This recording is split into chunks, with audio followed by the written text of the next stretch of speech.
rien n'est facile. J'ai pas le sentiment d'avoir passé 5 ans faciles. Il y a encore du travail à faire. Il y a beaucoup de travail. Beaucoup.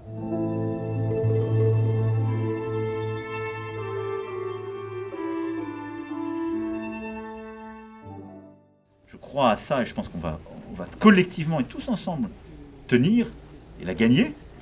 Mais on doit tout de suite non seulement continuer les transformations qui étaient faites, mais utiliser cette crise comme une opportunité pour relancer encore plus fort la France et regarder devant. Est-ce que c'est audible ça, monsieur le Président ? Merci. Des Français. Ben, ça dépend si vous leur dites.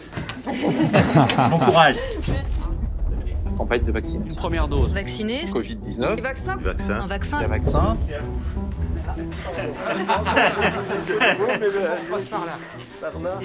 Mais je vous en prie, vous faites très bien. Ah oui, donc vous, c'est fait là. Voilà, que nous sommes des jeunes premiers. Et ça s'est bien passé? Oui, évidemment. Mais oui, bon, vous savez, hein, c'est une simple piqûre. Je vais faire un souhait. Éviter de nous reconfiner. Non, parce que si ça vous ne voulez dépendait le que de problème... moi. Première Je suis dose. flatté que vous soyez venu en même temps que moi. J'aimerais pas être à votre place. Personne m'a forcé. C'est pas facile. Non, mais pour prendre des décisions. Michel Catalano et un de ses employés avaient été pris en otage par les frères Kouachi au cours de leur cavale après l'attentat de Charlie Hebdo en janvier 2015. Aujourd'hui, évidemment, 6 ans après, c'est toujours aussi difficile. Mais les gars, ils étaient partis dans leur tête pour vous déjà. À aucun moment ils ne doutent, à aucun moment ils veulent revenir en arrière, à aucun moment vous êtes dans la discussion avec vous. Non, ils étaient vraiment, vraiment déterminés. Ils voulaient mourir et surtout mourir en tuant le maximum de gens. Parce que quand les gendarmes sont arrivés, ils trépignaient des pieds. Hein, et ils disaient ah, on y va. C'était surexcité à ce moment-là. Quand Lilian est sorti et qu'il m'a dit que je lui avais sauvé la vie, ça m'a évidemment soulagé. Notre vie, elle était tenue l'un à l'autre, parce que s'il avait bougé, s'il était sorti, s'il avait fait du bruit, c'est que je pense à 100% qu'il nous aurait tués. Il y a 2 ans, les Parisiens et le reste du monde observaient Médusée, l'incendie qui était en train de ravager Notre-Dame. Je leur ai fait une promesse, monsieur le Président. C'est qu'il fallait qu'on se batte pour une chose, c'est qu'on repose le coq à la fin sur la flèche. Et j'espère que ça sera, tel que le veut la tradition, le plus jeune couvreur de la société qui posera le coq en haut de la flèche. C'est un chantier extraordinaire, c'est un chantier, pour le coup, Grégory dit souvent le chantier de sa vie.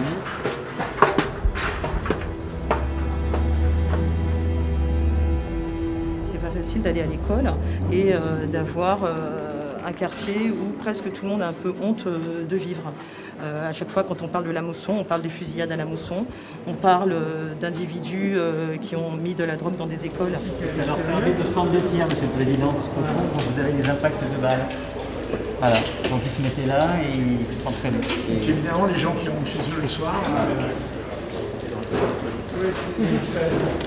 Qu'à un moment donné, ils étaient en train d'encapsuler le quartier. C'est-à-dire que toute personne qui était extérieure au quartier avait tout de suite un type en scooter qui venait lui tourner autour pour lui demander. Ça veut dire qu'ils avaient vu le. Exactement. Ils connaissaient, je pense, le terreau. Exactement. Les gens qui prenaient les chiens noirs dans le quartier, ils leur disaient vous rentrez chez vous, c'est couvre-feu. Exactement. Ils vérifiaient les identités à l'entrée de l'immeuble. C'était une milice, quoi. Exactement. C'est ça. C'est pour ça que là, la police nationale a vraiment tapé fort et vite. Les habitants sont très soulagés, vraiment. Monsieur le Président, vous trouvez des chirurgiens, du social et des professeurs de la paix. Je vais vous dire, on a de la même génération, vous êtes un bâtard. Et sincèrement, vous n'en prenez pas la tête. Vous êtes un mort. Juste le sport.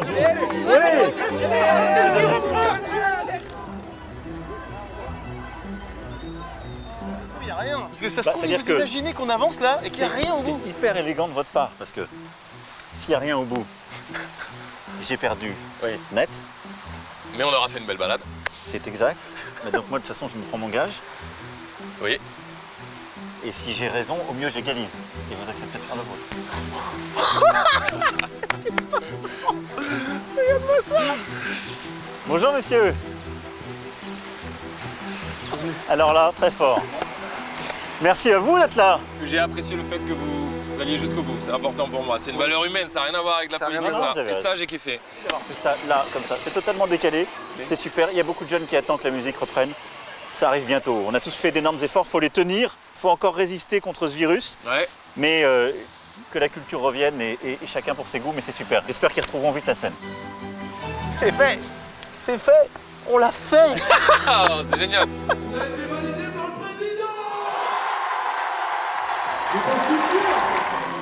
Formidable que vous soyez là. Et je dis à tous les jeunes qui sont là, merci de votre patience. Vraiment, merci. Vous avez fait beaucoup d'efforts. Alors vous étiez inscrit depuis combien de temps à ce concert? On s'est inscrit il y a 4 jours et c'est comme ça, on l'a vu sur le pass culture et du coup on a voulu s'inscrire. C'est une chance, pour les jeunes, c'est une chance énorme d'avoir ce... Ouais, de la thune, c'est ça. Voilà, c'est 300 € à 18 ans, on va commencer avant à partir de la 4e là progressivement. Mais vous avez super bien respecté les règles, il y avait une belle ambiance. Oui, il y avait une belle énergie. Bon, ça ne nous remplacera pas le pogo. Par exemple. Le moche.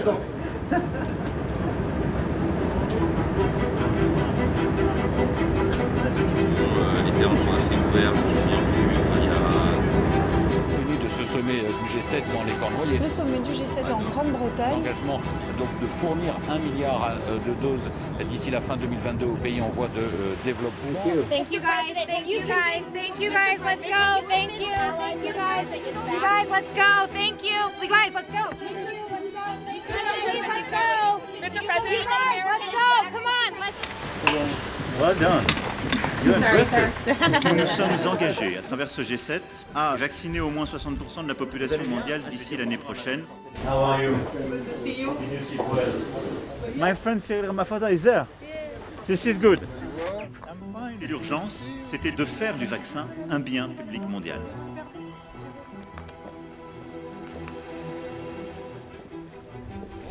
Bonjour. Bonjour. Je crois que le président de la République va arriver. Ouais. Moi, je suis venu visiter le musée La Fontaine. C'est extrêmement émouvant. Quand on pense qu'il a vécu ici jusqu'à 55 ans. Vous êtes pas... C'est pas vous?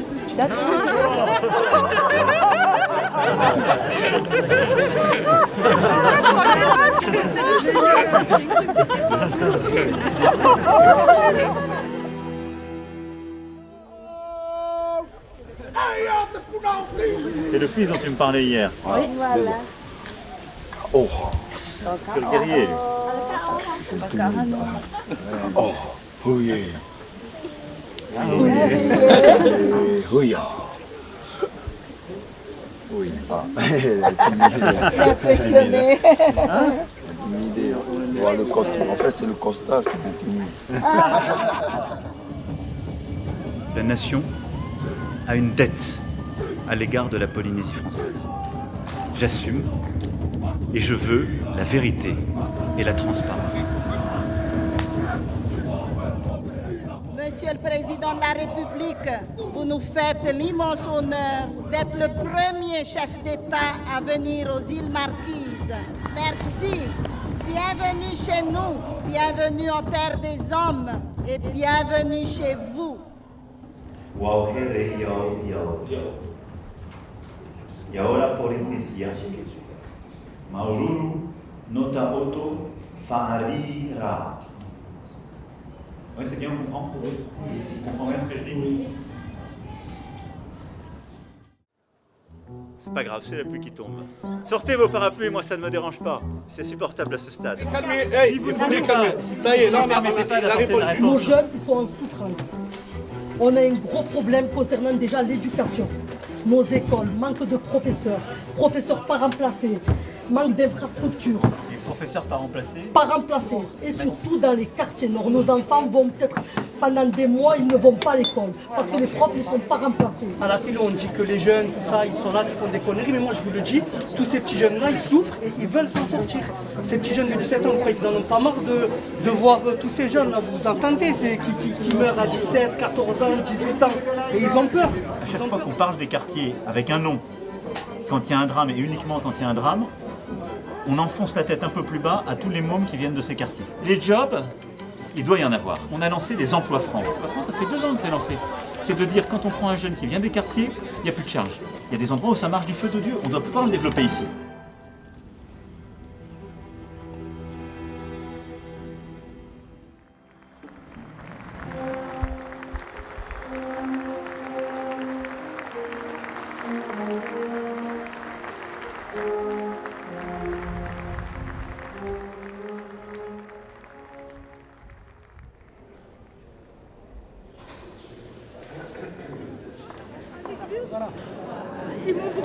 les pieds et les mains. Mon frère, il m'a rasé la tête parce que le chef de camp lui a dit il ne faut plus qu'elle sorte, on va vous expulser, le FLN va s'occuper de vous. Et c'est mon père qui a ordonné à mon frère de faire ça. Et la brûlure, elle est là et j'en ai les pieds. Il m'a rasé toute la tête. Inscrire dans le marbre de nos lois la reconnaissance et la réparation à l'égard des harkis. Je m'y engage. On prenait un peu dimanche matin au foot. Il y a une marge de progression. Ne me le claquez pas.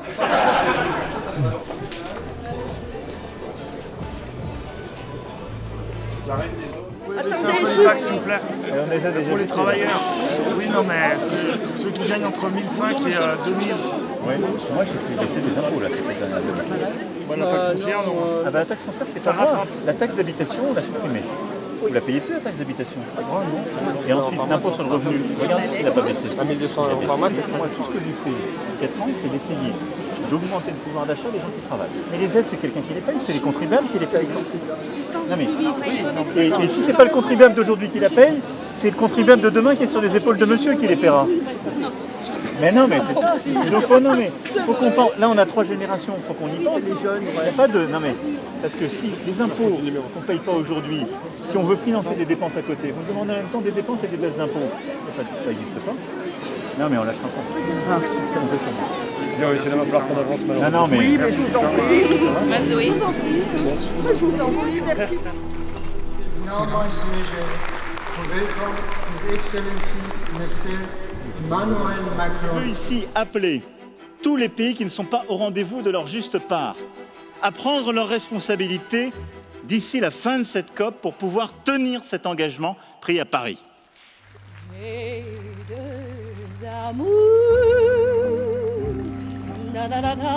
Ma France, c'est Joséphine.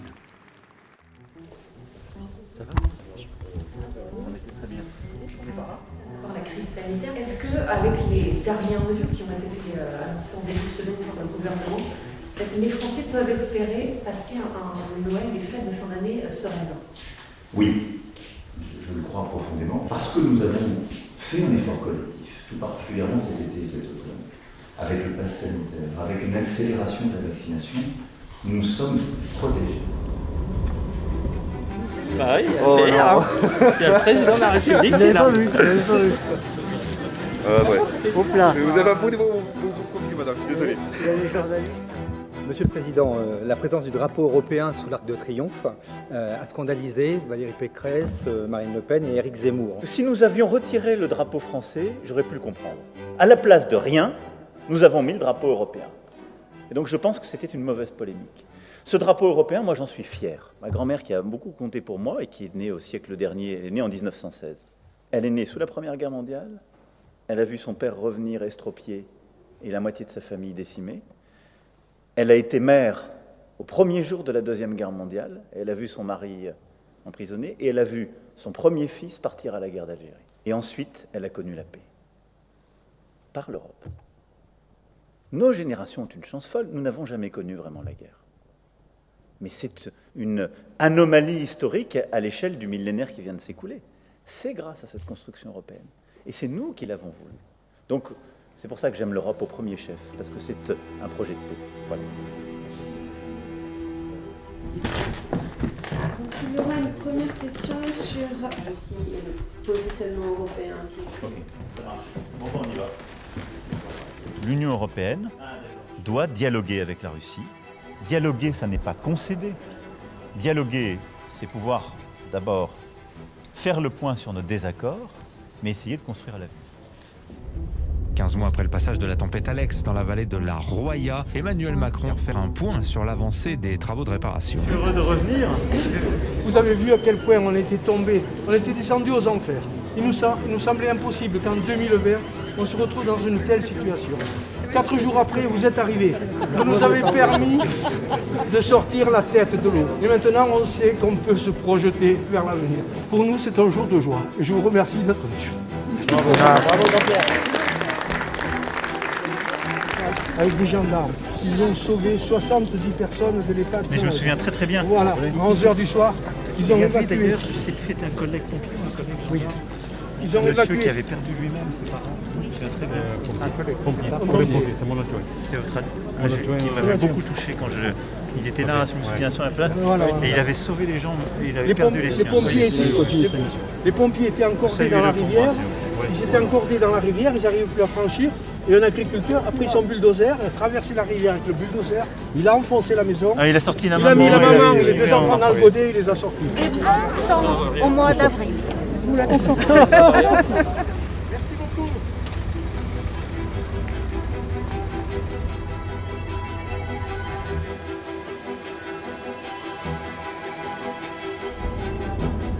d'Emmanuel Macron à Strasbourg. Pour débuter sa présidence de l'Union devant les parlementaires. Comme puissance de paix et d'équilibre, en particulier dans le dialogue avec la Russie. Nous devons, nous Européens, poser collectivement nos propres exigences et nous mettre en mesure de les faire respecter.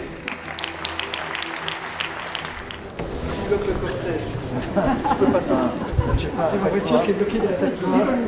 Je filme pas. Ils m'ont dit Luxembourg, c'est mon drapeau, c'est même dans l'autre sens.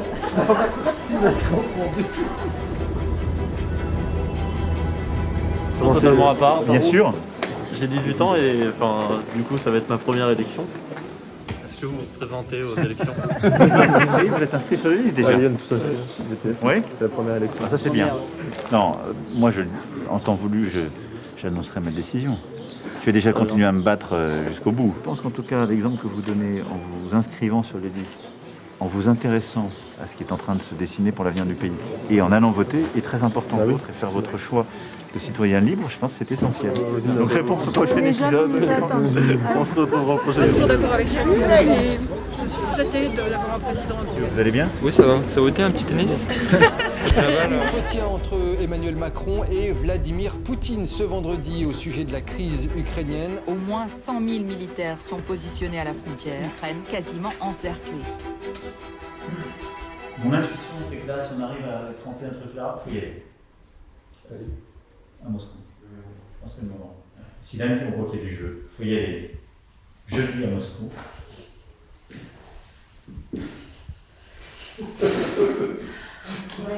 Non, mais c'est ça le truc. Le truc, si on veut faire bouger les lignes, il est là.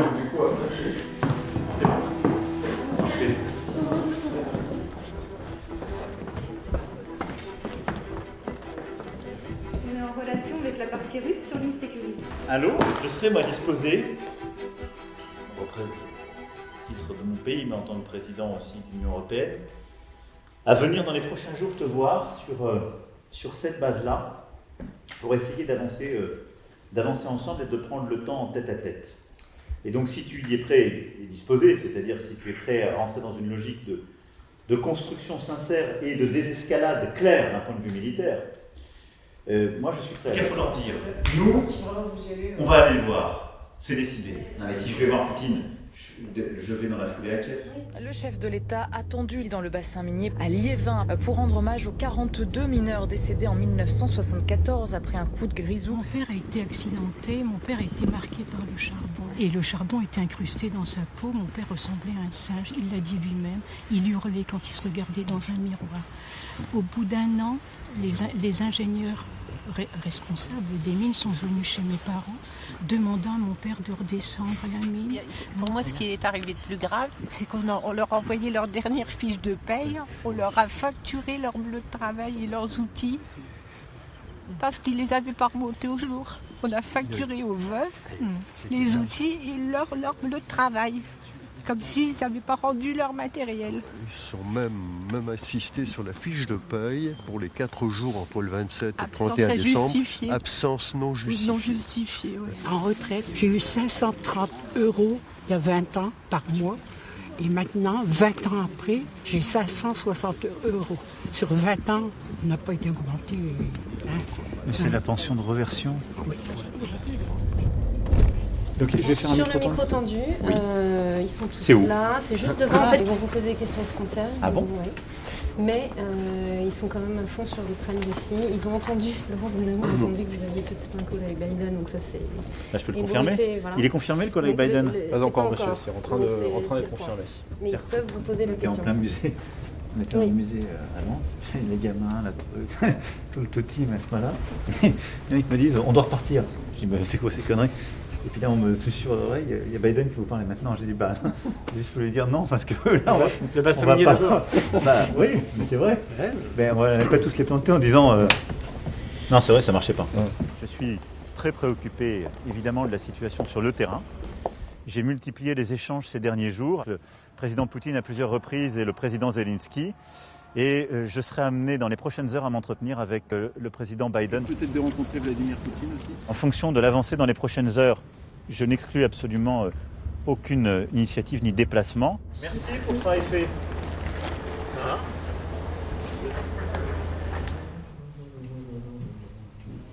C'est les Américains qui appellent ou c'est nous? C'est eux qui appellent.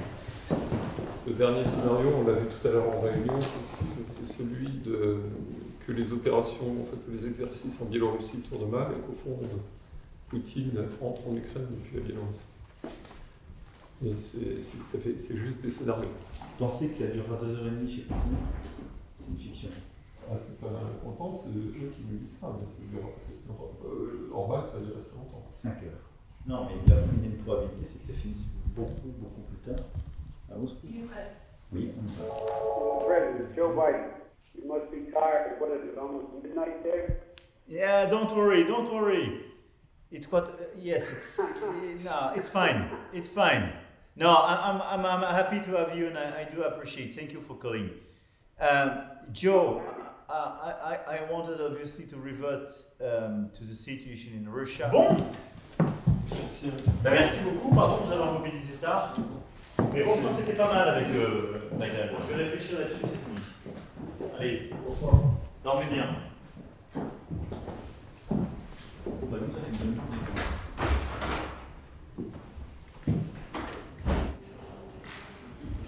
Nous, il nous faut des choses. Il faut qu'on ait des garanties de non-dégradation, tu vois. Et donc, je pense qu'il y a ça. Moi, j'ai retenu OTAN. J'ai retenu la réponse OTAN US, j'ai retenu de densification militaire et exercice. Donc c'est les 2 points sur lesquels il faut des gestes. Et après, je vais lui dire, est-ce que tu es d'accord de discuter avec ça, sur ça. Allô, Vladimir? Pour moi, le premier élément qui est important entre nous, c'est aussi de savoir quelles sont tes intentions dans les prochains jours et les prochaines semaines sur le plan militaire.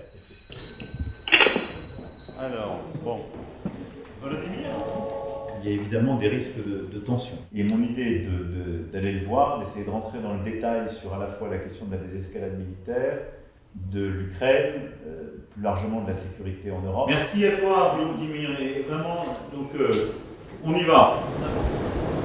Je suis frappé du sang-froid qu'a eu le président Zelensky ces dernières semaines. On sait qu'il y a 125 000 hommes aux frontières de l'Ukraine, déployés côté russe et côté biélorusse.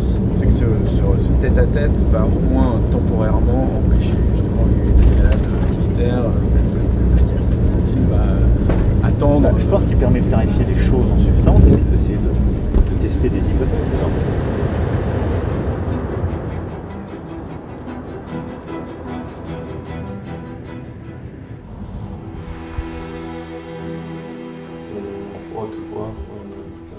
Oui, il y a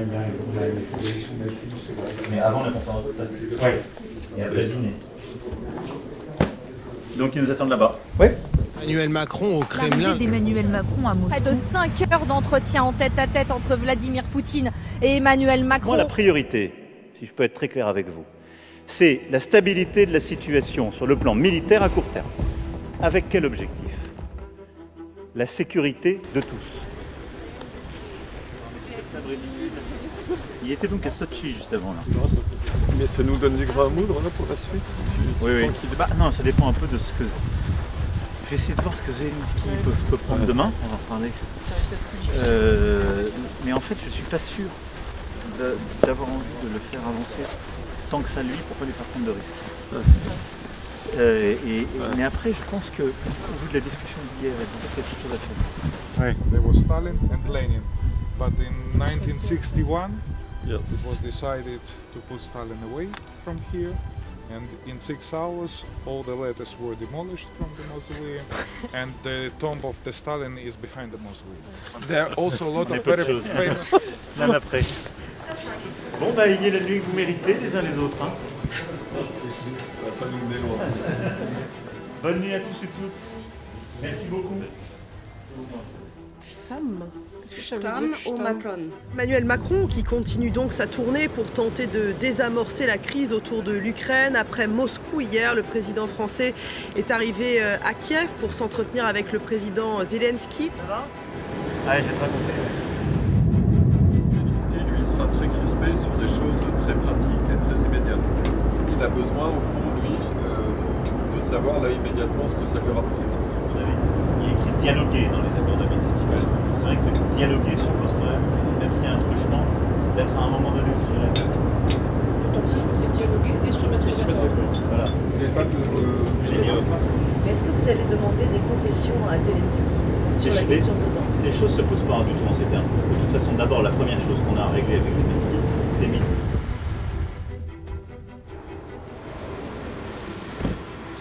Évidemment, Emmanuel Macron va rendre compte au président ukrainien de ses entretiens hier avec Vladimir Poutine.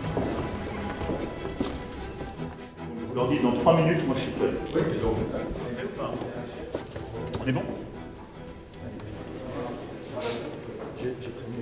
Le sang-froid dont vous faites preuve, et dont fait preuve le peuple ukrainien face à la pression militaire qui s'exerce à vos frontières et sur votre territoire fort à l'est.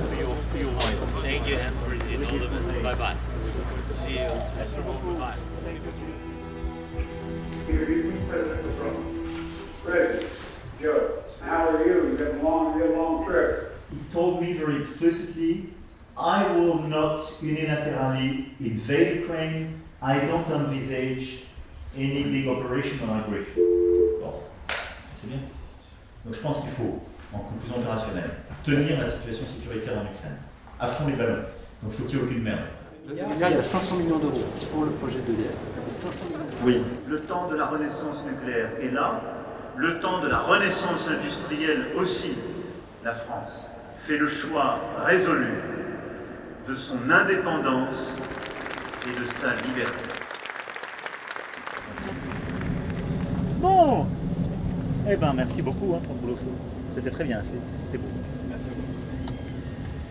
Ça veut dire que maintenant, tu vas pouvoir, grâce à la réforme qu'on a faite, ça te permet de construire des maisons, pas forcément dures, ça te permet de construire des activités économiques. Tu vas pouvoir avoir, je sais pas moi, un petit resto, un machin, et qui ne va pas être bloqué parce qu'avant, avec le recul du trait de côte, tu avais toute une partie de la zone qui ne touchait plus, parce que c'était trop dangereux. On ne peut pas tenir des conférences. Quand on parle de biodiversité ou de climat, on dit des choses. Et ensuite, quand on revient aux affaires commerciales, faire le contraire. Nos agendas doivent être synchronisés. Ça prend tout Lugansk, ça, en province. C'est là, mais ça remonte au nord. Donc en effet, il y a Mariupol qui est occupé. Allô? Oui? Oui, Volodymyr, oui? Ah, voilà. Oui? Oui, bonsoir, Monsieur le Président. Je vous mets en relation avec vous. Oui. L'événement est une montée de la tension et j'ai eu le président Poutine il y a maintenant 1 heure. Donc moi, il m'a appelé à 4h15 pour me dire il y a eu des incursions ce matin sur la ligne de contact au Donbass. Oui. Bon, nous, on n'est pas capable de le prouver. Zelensky dit que c'est faux. Si demain il continue, et qu'il y a en particulier du militaire, je pense qu'il faut tenir un conseil dans la semaine, tu as raison. C'est clairement une agression supplémentaire dans le Donbass. Je viens de convoquer un conseil de défense. Hein? Donc il est calé sur quoi, lui, à ce stade? Il est calé sur les sanctions qu'il vient d'annoncer. Il est urgent de décider ce paquet rapidement, si on pouvait le faire aujourd'hui. Ce qui nous permet, si les Russes, comme malheureusement c'est possible, accroissent la pression demain ou après-demain, de prendre un paquet additionnel. Mais le pire des choses, serait de passer 2 jours à débattre. La chorégraphie telle qu'elle devrait se passer, qu'on anticipe, c'est que les 2 républiques séparatistes reconnues vont dire qu'elles sont agressées par les Ukrainiens. La question, c'est est-ce qu'il déborde au coloriage? Et je ne pense pas qu'il ait l'intention de s'arrêter là. Vladimir, c'est que suite à notre discussion sur le plan matériel, nos armées donc vont céder le matériel que tu m'as demandé et il sera acheminé demain par avion militaire vers Kiev. Ce qui te manquait en termes de casques, gilets pare-balles, trousses individuelles, des mineurs, etc. Je suis prêt à faire beaucoup plus. Bon, merci beaucoup. Et la guerre russe est donc à l'œuvre aux portes de l'Europe. Ce soir, l'Ukraine va-t-elle tomber aux mains des Russes ? Il était donc 4 heures cette nuit quand Vladimir Poutine a annoncé à la télévision russe qu'il lançait une opération militaire en Ukraine. Tout s'est tellement accéléré ces dernières heures. Emmanuel Macron a décidé de convoquer un conseil de défense à l'Élysée. 100 000 personnes qui ont déjà quitté l'Ukraine pour fuir. J'ai eu donc le président Zelensky ce matin, et évidemment ce matin ce qu'il m'a décrit était une situation de guerre totale, en demandant notre solidarité, la coordination européenne et internationale, des initiatives auprès de la Russie, et qu'on puisse ensuite planifier l'ensemble des actions de court terme à prendre en propre et des initiatives à prendre au niveau européen et international. T'as vu le texte là, de la question ? Ouais. Ça te va ? Ouais, c'est très short. Il faut préparer un message au Parlement pour demain. Je pense que la situation elle est très différente de la situation géorgienne. Ça peut devenir la Géorgie à un moment. C'est-à-dire que ça proche de Kiev, en fait. Mais je pense qu'il voudra prendre Kiev. À la différence de Tbilissi qui ne voulait pas vraiment prendre. Il n'en avait pas besoin, alors que là, on ne voit pas pourquoi c'est. Mais là, surtout, le narratif qu'il a fait, il ne l'a jamais eu comme ça. Non. Sous contrôle. Ouais, les nazis qui patrouillent dans les Kiev, moi ce qui me frappe, c'est qu'il y avait quand même beaucoup d'éléments de sa justification dans le discours qu'il a tenu au Kremlin, y compris sur la perspective, la neutralisation de l'Ukraine, etc.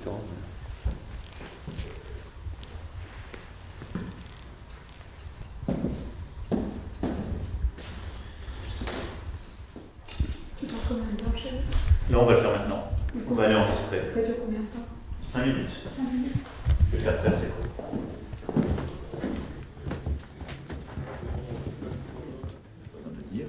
Nous prendrons des décisions lors du G7, puis du Conseil européen ce soir, et du sommet de l'OTAN qui se tiendra dans les prochaines années. Je viens de regarder dans les articles. Sommet de l'OTAN vendredi. Je vais dire en la il n'y a pas de nouvelles sur le plan militaire. Il y a des véhicules qui passent de Crimée en Ukraine. Ça, vous avez sans doute. Je l'ai eu au téléphone juste avant. Apparemment, ça attaque avec d'hélicoptères dans Kiev. Françaises, Français, mes chers compatriotes, cette nuit, la Russie a engagé une attaque militaire massive contre l'Ukraine. Ce choix délibéré, qui contrevient à tous les engagements pris par les autorités russes, est une violation de la Charte des Nations Unies. Je veux ici dire que la France se tient aux côtés de l'Ukraine et du peuple ukrainien. Le sommet de l'OTAN se tiendra à quelle heure ? On n'a pas l'horaire encore, mais bon, j'imagine que ce sera au réveil de Washington demain, donc 14-15 heures. Ce qu'il décrit, c'est pas des chars qui avancent vers le Médicis, en effet, et qu'on stoppe à 40 bornes. C'est des hélicos qui sont dans Kiev et qui défouraillent sur les gens.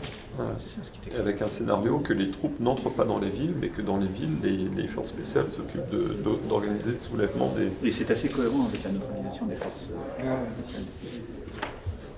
Ouais. Mais ça, il faudrait qu'on arrive à le caractériser. 7 p.m. Paris, which means 9 p.m. Moscow. Yes, Volodymyr? It's very terrible what they do. Now they're in Kyiv. Do you have an idea on how many civilians were killed already? No. No, it's clear. It's total war. Yes, total war. Yes. So I think, Emmanuel, it's very important you to speak with Putin and to stop him. Stop and negotiate. Okay, but which means you're ready to sit down around the table and start negotiating. Of course. Okay. We have to. Of course, we have to. Et un Conseil européen extraordinaire se réunit donc ce soir à Bruxelles. On installe la sécurisée. Allô. Et j'espère profondément que tu comptes t'arrêter bientôt, parce que ce qui est en train d'être fait est un immense gâchis, pas simplement pour la région d'Ukraine, mais je pense aussi pour ton pays et pour la suite. Et donc, de mon côté, je ne peux que te redire une chose. Arrête au plus vite les combats. Je vais appeler Zelensky. Volodymyr, la base de la discussion repose sur les points suivants. Je cite Poutine. Neutralité de l'Ukraine, c'est-à-dire non-adhésion à l'OTAN, démilitarisation, reconnaissance de la Crimée de son indépendance et reconnaissance des républiques séparatistes du Donbass. S'il n'y a pas de reddition et de discussion sur ces bases-là, il n'arrêtera pas les combats. Voilà ce que j'en retiens. Tout ce que je peux faire pour t'aider, évidemment je le ferai. Mais jamais je me permettrai de me substituer à la souveraineté ukrainienne et aux responsabilités qui sont les vôtres. Je vais devoir rentrer en Conseil européen, mais je suis de tout cœur à tes côtés et je ferai le maximum. C'est une journée décisive parce qu'ils ont réussi à éviter hier la descente d'un groupe de parachutistes. Comment vas-tu et quelle est la situation? L'émotion qui consiste à faire la reddition, c'est de toute façon c'est la mort de l'Ukraine. Moi je ferai un conseil de défense ce soir ou demain. Mais je pense qu'il ne faut pas laisser passer ces trucs-là. Tous les trucs. Maintenant, il faut rafaler de la décision. Il faut essayer d'agir et d'aider ces gens. Cette année, eh bien, c'est le conflit ukrainien qui vient s'interférer dans ce salon de l'agriculture. Emmanuel Macron vient d'arriver pour l'ouverture du salon. Pendant plus de 2 années, vous avez tenu. Si je devais vous livrer une conviction ce matin, c'est que cette guerre durera. Mais l'ensemble des crises qu'il y aura derrière auront des conséquences durables. Et donc, je voulais tout simplement vous dire que nous serons là, Français et Européens, pour accompagner nos agriculteurs. Je regrette profondément de ne pas passer, comme d'habitude, la journée entière avec vous. J'y serai de cœur, croyez-le bien. De cœur. Alexandre Grigorievitch, je voulais vous parler pour comprendre, dans le contexte actuel, le rôle de la Biélorussie dans la guerre que Vladimir Poutine a décidé de mener en Ukraine. Et j'ai du mal à comprendre comment vous pouvez aujourd'hui servir de base arrière à une attaque en règle contre l'Ukraine et son peuple, qui n'ont rien fait à la Biélorussie, pas plus d'ailleurs qu'ils n'ont fait quoi que ce soit à la Russie.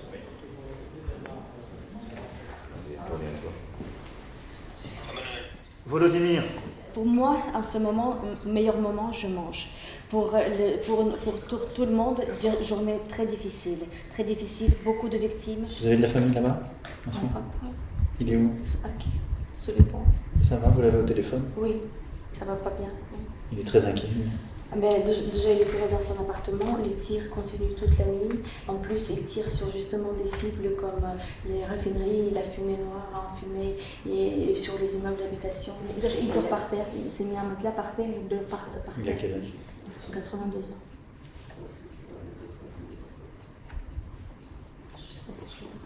On va tout faire pour essayer de l'arrêter. La raison, je ne sais pas complètement, mais le ramener à quelque chose de plus raisonnable. Donc, on tient, vous avez un président qui est courageux. Oui. Vous avez une armée qui est courageuse. Ah oui, les Ukrainiens sont prêts jusqu'à la mort pour la liberté. De toute façon, il n'y a pas d'autre choix. Merci. Merci pour l'Ukraine. Et demandez un call à Poutine 10h demain matin. S'il peut que ce soir, je suis prêt à me rendre disponible ce soir. Et Biden, tu peux le demander à 23h ou minuit. Vous pouvez y aller. Oui, parce que tu mesures bien toutes les conséquences militaires et diplomatiques de ce que tu as engagé. Donc ma question est simple. Est-ce que tu es prêt à réengager des discussions, mais dont le préalable est un cessez-le-feu de la part de la partie russe? Parce que je ne sais pas de discussion qui se fait sans un cessez-le-feu au préalable. 7e jour de conflit. L'allocution du chef de l'État ce soir. Des centaines de civils ukrainiens ont été tués. Des femmes et des enfants sont tués encore ce jour. La Russie n'est pas agressée, elle est l'agresseur. Bon, merci les enfants. Et après, on fait le reste. Ouais. Voilà, tout le monde en place sur le plateau, merci. Depuis l'attaque brutale lancée par le président Poutine contre l'Ukraine le 24 février, vive la République. Vous les laissez. Donc, je veux dire, le scénario central dans lequel on va devoir vivre et il faut réfléchir, c'est un scénario où il va massacrer les Ukrainiens et prendre le contrôle de l'Ukraine. En disant que je parlais à son chef, je viens d'annoncer, ça sort sur Reuters, la Russie continuera la guerre en Ukraine jusqu'au bout. Mais j'ai trouvé qu'il l'assumait beaucoup plus que la dernière conversation. Poutine. Il a assumé beaucoup plus. Il a toujours dit démilitarisation, mais il a assumé beaucoup plus le fait qu'il dirait. Là, pardon, il faut. Moi, à mon avis, l'urgence opérationnelle dans les jours qui viennent, c'est de sortir tous les gens qu'on peut sortir en fait. Bien sûr. On en a 235 sur la France, sur la route, et on en a déjà évacué 456. Je crois qu'il n'y a pas de scénario dans lequel il négocie avant d'avoir cherché une reddition militaire. Bon. Donc, ce qui veut dire qu'on va s'installer. On va voir combien de temps ça dure. Avec des batailles de rue, des scènes très dures, Ce qu'on n'a pas le droit, c'est de paraître naïf, en tout cas de faire perdre du temps à ceux qui combattent dignement. Volodymyr, je vais être très clair avec toi, c'est la reddition et la démilitarisation. Il n'entend pas négocier sur autre chose.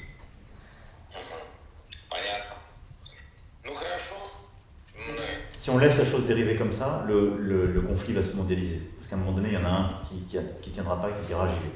Scholz est demandeur d'un appel à Xi Jinping avec toi. Oui, en tout cas, je pense que ça a de la valeur. Oui. Je pense. Le rôle du président Xi Jinping dans la crise actuelle est majeur. Bon, ok, merci beaucoup. Hein. Mais il est sorti. Il est sorti de l'Ukraine. Ah, super. C'était un gros soulagement, le fait qu'il s'en est sorti. Parce qu'en fait, il était terrorisé. Ouais. C'est passé. Un tout dernier point, Volodymyr. Je sais qu'il y a un hôpital d'enfants malades du cancer qui est à Kiev. Les hôpitaux français sont prêts à les accueillir en totalité. Est-ce que tu pourrais, s'il te plaît, c'est l'hôpital pour enfants de Okmadet. Est-ce que tu pourrais voir comment on peut les évacuer par ambulance vers la Pologne? Enfin, dis-moi, moi je suis prêt à envoyer toutes les équipes humanitaires. On va se prendre une énorme crise alimentaire. Je pense qu'il ne faut pas négliger ça, qui n'est pas immédiate, et encore pour certains, mais à 18 mois, on a une crise alimentaire mondiale. Ça veut dire qu'il n'y a pas de semis là-bas, non. L'Afrique va être impactée parce que l'Ukraine... C'est un gros importateur africain, c'est pour ça que l'Ukraine et Russie, les deux, ils sont d'un courage. Eux, là, c'est fou. Puis la calme. Ils sont d'un courage. Et je peux parler en français? Oui, c'est parfait. Bonjour, Monsieur le Président. Votre adhésion à l'appel à un cessez-le-feu serait, à mes yeux, un élément très important. Et tout ce que vous pourrez passer comme message à la Russie me paraît très important.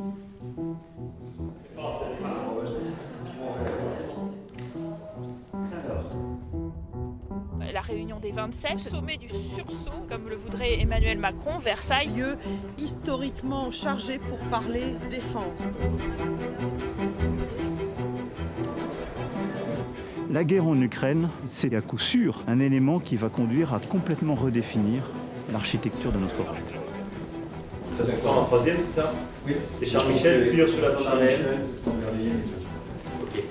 Depuis 2 semaines, les Ukrainiennes et les Ukrainiens se battent avec courage pour défendre leur liberté, la démocratie, leur souveraineté, l'intégrité de leur territoire.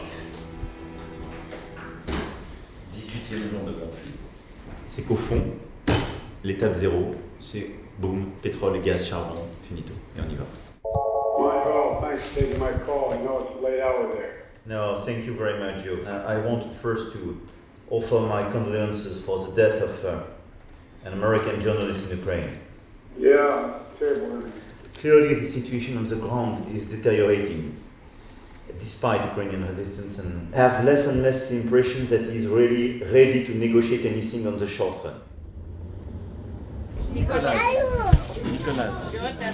Maman наверху, он Ma mère est en haut, в Киеве et mon воюет. père est à Kiev, il est en train de combattre. Il se bat pour qu'il soit libre. Он сражается, чтобы твоя страна была свободной. Lui, il veut qu'il soit en sécurité, et nous, on va tout faire pour faire arrêter cette fiche guerre. Merci.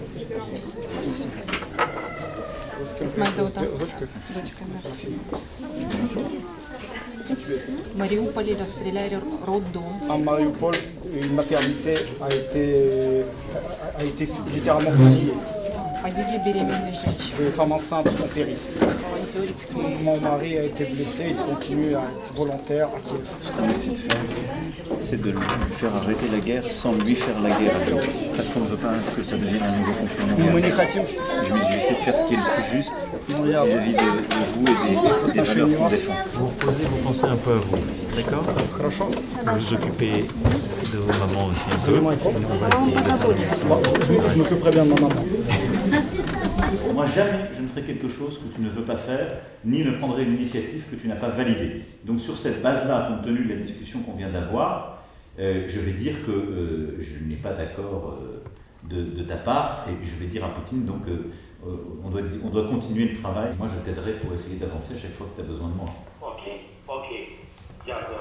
Ok, merci. Moi, demain, je serai un peu par mon par rapport par d'autres activités, par rapport au fait que j'aimerais retourner dans un mois, ce soit pas Marine Le Pen qui négocie avec eux. Donc, on peut y aller. Allô? bonjour. Oui. Oui, mais il y a un moment donné, il faut que tu sois prêt à faire un cessez-le-feu de quelques jours pour qu'on puisse rentrer dans le détail de tout ça. Continuer à pousser sur le fait de mettre les acteurs humanitaires en avant, qu'il accepte au moins de négocier les conditions d'une intervention humanitaire à Mariupol. Ça se fait route par route. Et par la mer, ça ne se fait pas les dégager? C'est miné. Et il n'y a aucune possibilité aérienne en passant par la mer? C'est plein de systèmes, enfin c'est plein de systèmes solaires. Comme vous avez le nombre de personnes qu'on envisage, 50 000, on parvoie par un pont aérien, c'est ce qu'on a fait en Afghanistan. Bah, c'est bien. Oui.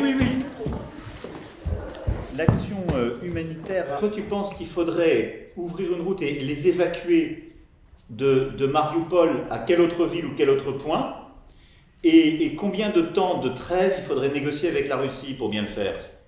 Boutcha dans la banlieue de Kiev, massacre des innocents. Pourquoi un tel massacre? Manifeste crime de guerre. Ce qui est assez frappant, c'est qu'il y a évidemment cette affaire de Boutcha, mais qui n'est que le début. Et donc ce sont les armées russes qui ont eu instruction de tuer des civils comme ça? Je crois qu'il faut vraiment qu'on se mette maintenant en mode crime de guerre, etc. Il y a la question des viols aussi. Zelensky va sans doute vous en parler spécifiquement. Il dit que c'est absolument massif. On constate, et c'est pareil, c'est des choses qui sortent maintenant, l'utilisation de viols contre les femmes, comme ça se fait. Alors ça, la parlementaire qui est venue la semaine dernière, elle le disait. Oui, absolument. Elle avait fait des vidéos déjà. Je ne sais plus si je vous ai dit, j'ai parlé aussi au maire de Mariupol tout à l'heure. Ouais. Alors il continue à demander, à essayer de sortir les gens, mais enfin c'est vraiment épouvantable. Hein. En fait, la ville est détruite et il bloque les sorties, donc c'est des gens qui meurent à petit feu, quoi. Et là, le problème, c'est que plus le temps passe, et plus la guerre fait de dégâts, plus il devient difficile de négocier et d'imaginer une solution, un mode opératoire pour la solution. Ah, Volodymyr, je suis heureux de t'entendre. Écoute, ça va, je voulais avant toute chose t'exprimer toute mon émotion à la suite des atrocités qui ont été découvertes dans les localités proches de Kiev, en particulier à Boutcha, et révélées ce week-end. S'il cède et s'il signe un accord dans lequel il rend des territoires, pour la première fois depuis la fin de la Seconde Guerre mondiale, un État se sera approprié les territoires d'un autre avec son consentement. C'est un truc lourd. Le sujet, c'est que c'est pas seulement russo-ukrainien. Oui, allô? Ça va, je te remercie. Moi, je suis dans les élections et la campagne, mais je suis heureux de t'entendre. Volodymyr, est-ce que tu souhaites que je rappelle Poutine? Dis-moi un petit peu comment je peux essayer d'être utile, parce que depuis Boutcha, je n'ai pas voulu le rappeler. Je ne suis pas contre, en tout cas. Je ne suis pas contre.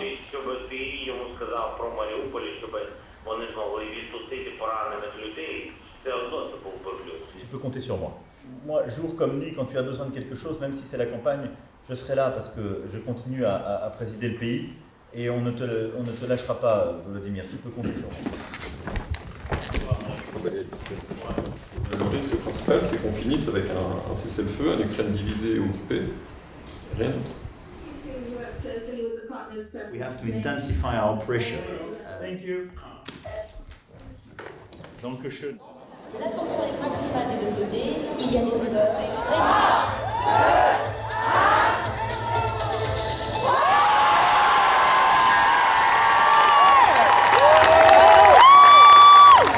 J'arrive! 2 secondes!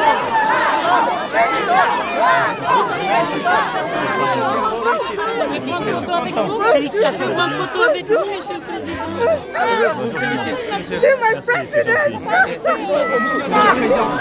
Quelle visite Chaïté, c'est incroyable l'accueil que vous venez d'avoir à Sergi-Pontoise. Elle est très symbolique cette visite. Et félicitations parce que vous avez attaqué là très difficilement. Est-ce que vous allez continuer à aller sur le terrain? Il y a aussi de la symbolique dans les premières heures d'un mandat. Et être là, c'est dire que j'ai été dans les quartiers populaires pour la campagne. Je veux l'être aussi dans les premières heures et je le sais tout au long du mandat.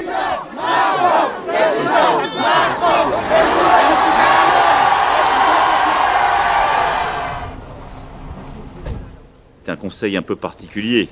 C'est toujours mieux de présider après une victoire un tel conseil. Et nous pourrions tous imaginer la scène si, après une défaite, j'étais là pour vous remercier du travail accompli et laisser à des successeurs le soin de gérer la France. Mais c'est ce que nous avons bâti malgré les crises, malgré la houle et les bourrasques, avec beaucoup d'engagement collectif qui compte. Et je crois que je ne serai pas là aujourd'hui pour pouvoir vous parler de la suite et de ce résultat du 24 avril si nous n'avions pas fait cela. Et donc soyez-en remerciés, et au premier chef, vous-même, Monsieur le Premier ministre. Merci beaucoup. Les jeunes qui sont vraiment marocains. Oh mais s'il vous plaît, j'en ai marre. Ah bah viens. Oui, bien sûr. Je vous ai suivi toute la campagne, je suis très fier de vous. Je crois que j'ai pas la liste totale des invités. Ouh là là. Il va là, il va ici. Quand il arrive, il va là. Moi je fais Fabius. D'accord. Vous faites qui, Fabius? Fabius, moi je fais le président. Qui fait Jean Castex? Là, le président Emmanuel est là.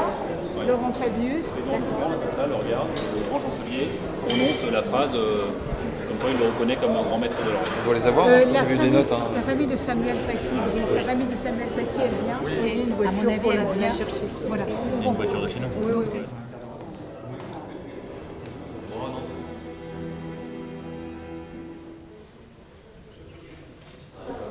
Je ne suis pas stressée. On s'habitue avec ça.